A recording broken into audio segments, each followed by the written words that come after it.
কেমন ছিল 111-এর ফখরুদ্দিনের শাসনকাল? দেখতে থাকুন, সর্বোচ্চ শেয়ার করুন, অন্যকে দেখার সুযোগ করে দেন। ডক্টর ফখরুদ্দিন আহমেদ বাংলাদেশের তত্ত্বাবধায়ক সরকারের ইতিহাসে অত্যন্ত চতুর এক ব্যক্তির নাম, যিনি দুর্দণ্ড প্রতাপে 2 বছর দেশ চালিয়েছেন। তার সময়ে বাঘে মহিষে এক খাটে জল খেয়েছে।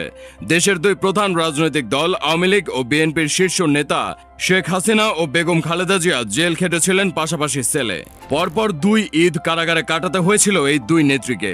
2 দলের প্রধানকে জেলে পুরে ক্ষান্ত থাকেননি সেনা সমর্থিত ফখরুদ্দিন আহমেদ। 2 দলের শীর্ষ নেতা দুর্নীতিবাজ বিচ্ছিন্নতাবাদীদের বিরুদ্ধেও অ্যাকশনে নেমেছিলেন তারা। অথচ তত্ত্বাবধায়ক সরকারের প্রধান উপদেষ্টা হওয়ার কথাই ছিল না ডক্টর ফখরুদ্দিন আহমেদের। তার আগেই বিএনপি নেতৃত্বাধীন জোট সরকারের মেয়াদ শেষ হবার পর এক পর্যায়ে রাষ্ট্রপতি ইয়াজউদ্দিন আহমেদ নিজেই তত্ত্বাবধায়ক সরকারের প্রধান হিসেবে দায়িত্ব গ্রহণ করেছিলেন। কিন্তু সেই সরকার ভেঙে গিয়েছিল। এরপরই শুরু হয়েছিল আরেকটি সরকার গঠনের প্রক্রিয়া।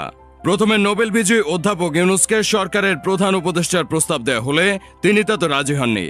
তখন ডক্টর ফখরুদ্দিন আহমেদ প্রস্তাব পেয়ে এগিয়ে আসেন। 2007 সালের 11 জানুয়ারি হঠাৎ করে ক্ষমতা গ্রহণ করে দেশের রাজনীতির কেন্দ্রবিন্দুতে পরিণত হন ডক্টর ফখরুদ্দিন আহমেদ। দায়িত্ব গ্রহণের পর তৎকালীন জাতীয় জীবনের রাজনৈতিক ও সামাজিক অস্থিরতা হ্রাসে গুরুত্বপূর্ণ অবদান রাখায় বেশ প্রশংসিত হন তিনি। সেই সময় বিশ্বের সর্বাধিক দুর্নীতিগ্রস্ত দেশ হিসেবে পরিচিত বাংলাদেশে ফখরুদ্দিন আহমেদ দুর্নীতি